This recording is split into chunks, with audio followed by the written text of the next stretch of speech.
And what was it like touring with George Maple? Oh, that was super fun. Yeah. She's awesome. Her music is incredible. Yeah. Really, really incredible. And you also toured with Alice in Wonderland, or? Yeah, I did the Scare House tour. Oh. So I wrote Show You, which is my second latest single, with a member of Maroon 5. His name's Sam Farrar, and then he asked me if I wanted to jump on the tour. Yeah. Yeah, so that's kind of how it came about, and it was so much fun. I had the time of my life. It was wild. It was like breakfast radio. It's never really happened before. Did you know? Did they give you a heads up before? No. So you just no heads up. My manager texted me. It was like, quickly turn on the radio. Oh my god! And I was like, whoa, that's crazy. It was really cool.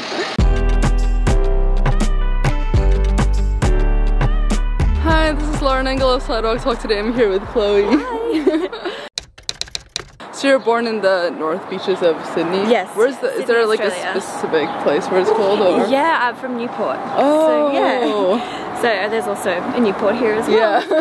Fits really well. Yeah. And your family's originally Italian? Yes, yeah. So when did they come to Sydney, or how did all that happen? They migrated probably like 60 years ago, and they were actually meant to come to New York, but weren't allowed. So the Australia was like the next option. Oh. Yeah, because a lot of Italians did migrate to New York. That's why there's like such a strong European presence. But yeah, so no, they came to Australia instead, and so there's a big. So your grandparents? Yeah. So there's a for their career, or. Yeah, it was just a better life. Australia is a really good quality of life. Yeah. We're very lucky there. Yeah. So what do your parents do? They're all in pharmacy. Oh. Yeah, my whole family is in pharmacy, so they're all pharmacists. Yeah. Do you have your own, like, they have their own family business? Or? Yep. Yeah. So my dad and all his brothers, they're all Italian, so they have like a small business, and a lot of the Italian community come in because they can talk to them and then speak the language. So yeah, Do you speak Italian? A little bit. Oh, a little bit. That's cool. Yeah, so my brother's a pharmacist, my other sister's a pharmacist. Yeah. Where do you think you got your creative side from then? I'm not sure. Probably my mum. But I don't know. It is quite random. It's kind of that everyone's very mathematical, so it's a bit interesting that I'm so creative. But your mom is creative, or? Yeah, she is. Yeah, no, she is. She likes to sing as well, and she does a lot of painting and drawing and everything, so it probably comes from that side. What kind of music were your parents playing in the house when you were growing up? Ooh, Sting, Fleetwood Mac, Eva Cassidy, a lot of Eva Cassidy, Joni Mitchell, so they definitely play a huge part in my music. And did you realize from the onset that you had this voice, or when did you actually start singing? I've been for as long as I can remember. Yeah. Yeah, I mean, I always knew I wanted to do music, just didn't really know what way or how. So then it kind of, since I was like 8, just, you know, delving into every aspect of music possible, and then just seeing where I fit. Were you taking lessons back then? Yeah. Oh. And how old were you when you were performing at the Opera House? Because you had like a solo thing, right? I did. It was so cool. I think I was like 14. Yeah, I was like 14, so yeah, I've had definitely lots of interesting, you know, experiences in music. That was an amazing one. Can you describe that? It's insane. I can't remember. I can't even remember. Like I was so young, but I remember feeling so nervous and like just not even knowing what to do with my nerves. So yeah, no, I remember being really, really nervous for that one. And then and you already started writing back then, or when did you actually start? Yeah, I started writing probably in high school, probably around like 15, 16, just writing really bad songs and just figuring out how to write. It definitely took me a while to get into a rhythm and a pattern where I felt comfortable writing on my own instead of with other people. But yeah, no, I've been writing for a long time now. How would you describe your personality back then growing up? Probably a lot more, what's the word? Outgoing. Yeah, but I think as time's gone, I'm kind of like going the opposite way. Really? Why do you think that happened? Well, I think because this industry is so intense that you have to really preserve yourself, feel like your mental health and everything, and I already give so much of myself when I perform, so it's kind of a safety mechanism just to like hold back and give myself some of my own energy. And did you have anyone that you could talk to early on about figuring out how you would do music? No. Were there a lot of Australians around you back then who were able to do a music career? No. No. Wow. No, I not really, no. I mean, I had singing lessons and coaches and stuff like that, but no one ever prepared me or taught me how to actually try and get into the music industry. Yeah. Were your parents skeptical then? They were like, no, they were so they just knew that you were going to figure out. They were just so happy I wasn't doing pharmacy. Oh, really? Like, why? Go follow your dreams. I guess because everyone is. Yeah. And then, so how did you find Young Ambitious? So I found my management probably about 5 years ago when I started just coming over here to write and to get into any sessions I could. And yeah, then I met my manager, and we kind of just like started working together briefly. They were just putting me in some recording sessions, and then yeah, and then we just kind of made it official like about 2 years ago. Yeah, so they just really backed me. So were they the ones that you were sending demos to initially? Yeah. How did you even figure out how to even, like, how did that cross your mind to like send demos, or how music industry works? Yeah, well, a few people had told me to kind of to send any original material or just what you've been working on, and so I was like, oh, okay, well, this is what I'll send. And the first few really sucked. You already had a producer back then, or? Yeah, I knew someone who could produce music, and so I took my songs to him, and he did them up. Oh, nice. Yeah, and so then I just kept sending demos until they were actually decent enough to start to actually move forward with it. How long were you like sending demos until A long time. Wow. Long time. Were you sending to other management or labels? Yeah, publishing, everything. Oh.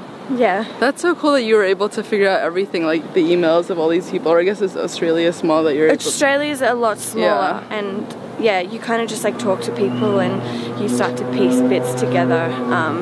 But it was I'm talking like a process of like 5 years, 6 years. Like, it took me to kind of like hunt people down. And how long were you also, after they started to take interest, were you still writing music in Australia and then at the same time coming to LA? Yeah.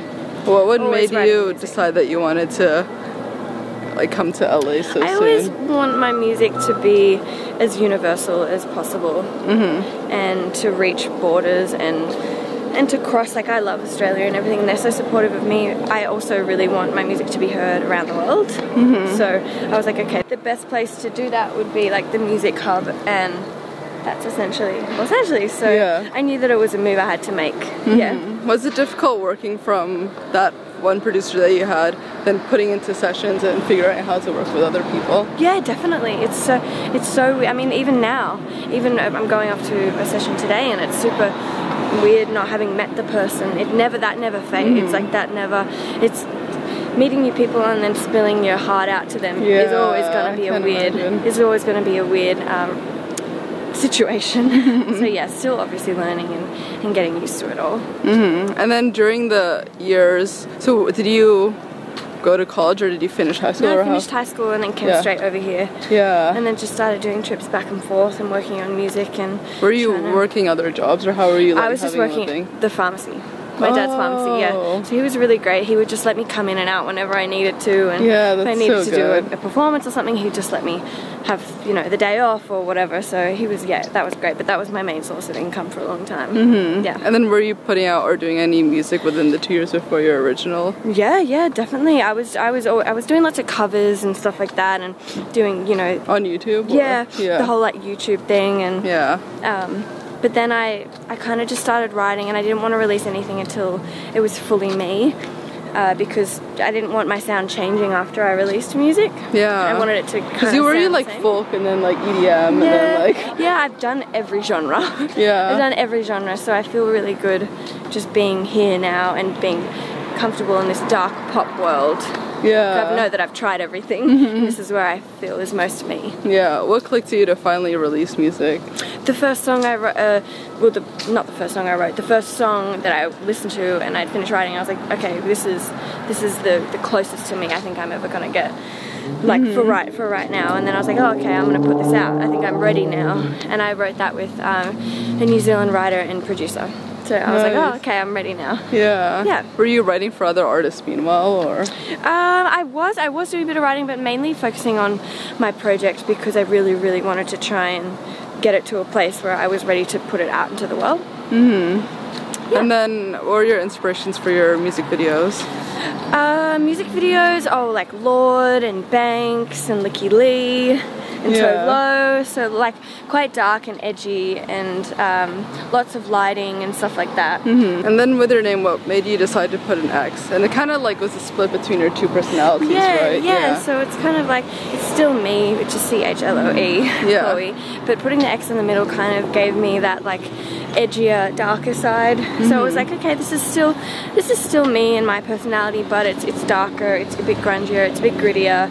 The lyrics, you know, and sonically are darker, brooding. So I think by putting the X in the middle, it kind of differentiated the both, but still kept me in that picture. Mm-hmm. Yeah. And what was it like touring with George Maple? Oh, that was super fun. Yeah. She's awesome. Mm-hmm. Her music is incredible. Yeah. Really, really incredible. And you also toured with Alice in Wonderland, or? Yeah, I did the Scare House tour in Sydney. That was like my first show as Chloe. They're mostly like pretty EDM or rap acts, right? You're like those the pop ones. Yeah, well then I just finished touring with Maroon 5 and that was more of like a pop. Actually, that's crazy because like, have you ever played like arenas? No. Yeah, arenas. No, I've done like some halftime, you know, sport performances where there's, you know, like a stadium, but that's different because they're not actually listening to you.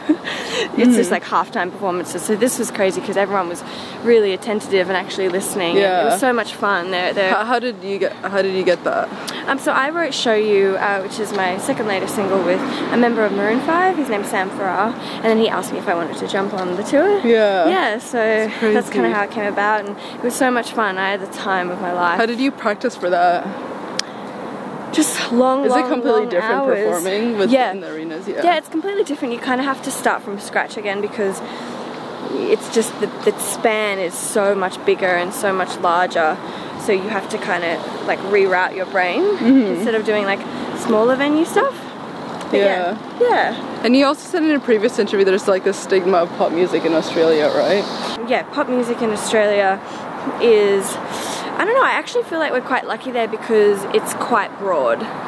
So like Triple J, which is like an indie commercial station, you know, versus like commercial, it's quite like, you can really delve into any world you want and they're crossing over.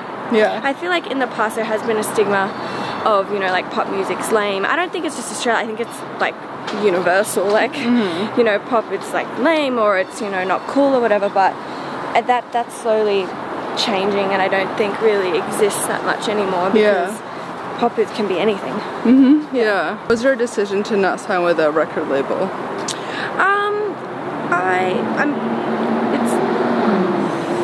It's probably not. It's not that I don't want to. I think just for now, it's just I'm loving being independent and I've got a really great team with me, and I think until I can really be fully happy and in my gut with signing such a large part of my life over to someone, then I just want to keep it with myself because I feel having the control is really important to me, and until I feel like someone has the exact same vision and dreams as I have for my project, then I don't really want to give that away just yet. Yeah. And what was your reaction to have your song on Kiss FM? You like cried, right? It was so crazy. It was wild. It was like breakfast radio. It's never really happened before. Did they give you a heads up before? No. So you just kind of heads up. My manager texted me. It was like quickly turn on the radio. Oh my god! And I was like, whoa, that's crazy. It was really cool. And have you had your music played in radio stations in Australia as well? Sorry? Have you had it played in like Triple J? It's on all of them right now actually, which is really cool. Yeah. It's quite wild. They're so supportive of me, so I'm super grateful. Talk a bit about Monster and the toxic LA scene that inspired this song. Oh yeah. I wrote Monster when I was in LA, and I was here for quite a while, and just the toxicity of the city and everything, it kind of got to me, and it was such a transition from Australia because everyone's so down to earth there, and I felt like it was kind of eating me up a little bit, and so I didn't really like the person that I was, And so yeah, I wrote Monster because that's exactly how I felt, and I felt like it was just like out of my control and I couldn't really get back to who I was. Yeah, so no, I went back home and then I wrote that song. It was only until I got back home I could think clearly, and I was like, oh, okay, this is a song that I want to write. Yeah. And is it difficult, like, still having that thing, like, LA being this thing, but you still have to come here for music, right? Yeah, it's difficult, but I've got a really great like support network here and friends, so I don't feel like it's that hard and scary anymore. I came here and I didn't really know anyone, so I feel quite supported now. Yeah. What's the inspiration behind I Can't Have Nice Things? I Can't Have Nice Things, the inspiration behind it, I just feel like a lot of the things in my life, because I don't have a lot of time to stay in one place, and it's really hard to find balance, that I just like ruin physical and like other things like relationships or stuff like that, because it's so hard to kind of maintain them. And so yeah, I don't know, that's kind of the meaning behind it for me. It's definitely my most vulnerable and honest song. I think you kind of touched upon this before, but how would you say you've grown as a person compared to when you were younger? How would I say I've grown? I feel like I still am the same. I'm still, I hope to think genuine and just down to earth and, you know, relatable. I think I've definitely matured and grown a lot. I still have, a large part of me is just very empathetic to minorities and to animals and stuff like that. So that still plays a huge part in my life, and I try to help wherever I can. But I think, yeah, I've just grown, just maturing and understanding the world and what is important, and yeah, very growing in every day and learning a lot very fast. What do you say have been your biggest challenges so far in your life? Just balancing this crazy lifestyle. It's crazy. It's, you know, like being a woman out here. That's prime example. That was very fitting. Yeah, just, I don't know, just learning to like deal with it and still keep a positive mind frame, I think. Yeah. What does love mean to you? It's the most important thing in the world. The most important thing, and it's love will triumph any music achievement. That doesn't even stand. Like, it's the like relationships and family. Yeah, the most important things for me. Yeah, no, you know, chart position or award could ever come close to that. Yeah. Last question: what do you want to be remembered for? Probably, I don't know, giving people who feel like an outcast or feel like they're not understood or don't belong a place to feel like they do. I think, because for a long part of my life I've definitely felt like I don't fit in here, or I don't fit in there, or I'm not sure where I stand. So I hope that some people can feel like, okay, at least this is one place that I do. I love that. So, Thank you so much. That's okay. Thank you for having me. Oh. Bye. Bye.